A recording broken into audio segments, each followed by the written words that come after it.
গজলডোবা পর্যটন কেন্দ্রে নতুন উদ্যোগ নিয়েছে গজলডোবা জিডিএ। জানা গিয়েছে, যেখানে নৌকা বিহার হয় সেখানকার রাস্তাটি পেভার ব্লকের করা হবে। সিঁড়ি, পর্যটকদের বসার জায়গা, পথবাতি সহ সৌন্দর্যায়ন করে তোলা হবে। জিডিএর তহবিল থেকে 87 লক্ষ টাকা বরাদ্দ করা হয়েছে। বৃহস্পতিবার নতুন উন্নয়ন প্রকল্পের কাজের শুভ সূচনা করেন জলপাইগুড়ির জেলাশাসক মৌমিতা গোদারা বসু ও রাজগঞ্জের বিধায়ক তথা জিডিএর ভাইস চেয়ারম্যান খগেশ্বর রায়।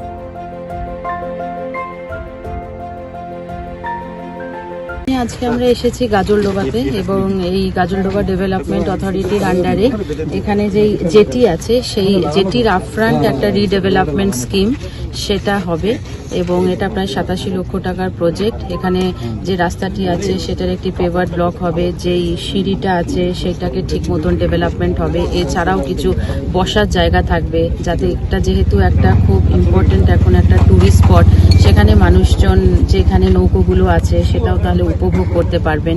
তো এই স্কিমটা গাজলডোবা ডেভেলপমেন্ট অথরিটির আন্ডারে নেওয়া হয়েছে, সেটার আজকে শুভারম্ভ হবে। টিকিটকে ঢুকতে হচ্ছে এখানে, টাকা টিকিটকে ঢুকতে হবে এখানে বিনামূল্যে, বা যেটা এখন চলছে সেই সিস্টেমে চলছে। আমরা তো এটার ডেভেলপমেন্টের জন্য আমরা এসেছি। ঠিক আছে, কতদিনের মধ্যে কাজ শেষ হবে? এখন যেটা টেন্ডারের টাইমলাইন্স আছে সেটার অনুযায়ী শেষ হবে, সেটা তো দেখতে হবে টেন্ডার নর্মসে কি আছে। কিন্তু যাতে ঠিকভাবে কাজকর্মগুলো ঠিক সময় হয়, এটাই কাজ শুরু করার রাইট টাইম, তো সেগুলো যেন হয় সেগুলো আমরা মনিটরিং রাখবো। পর্যন্ত পেভার ব্লক দিয়ে রোড হবে, একটু লোকার বসার জন্য একটু জায়গা হবে, এই ওখানে একটা টিকিটিং কাউন্টার হবে।